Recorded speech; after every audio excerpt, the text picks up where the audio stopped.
পাপড়ি চাট বানাচ্ছে, দেখো একটু বেশি করে দিও, 50 টাকা নিচ্ছ, কটা একটু বেশি দিও, কটা একটু বেশি দাও, এই কটা 50 টাকা দেবে বাবারি। 7 পিস 7 পিস কেন, 8 পিস দাও না গো।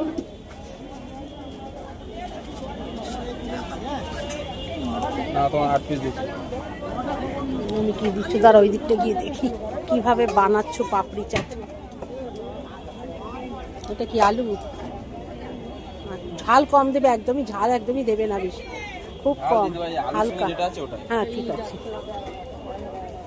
যেই ভাই বানাচ্ছে ওই ভাই দিয়ে গেল। এটা কি চাটনি, দইটা একটু বেশি করে দিও। আমি কথা বলতে পারছি না, দইটা একটু বেশি দিও, দইটা আরেকটু দাও।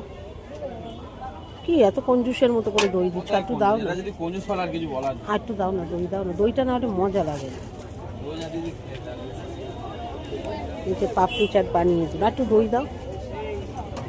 এই ভাইকে জোর করে করে নিলাম আমি। কি দিয়ে খাবো, এমনি হচ্ছে দিয়েছো, ঠিক আছে খেয়ে নি আগে।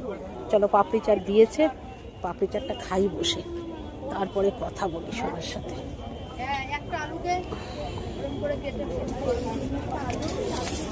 হাতের মধ্যে দুটো ফোন, কি করে কি করি। পাপড়ি চাটের দোকানে এসেছি, পাপড়ি চাট খাচ্ছি।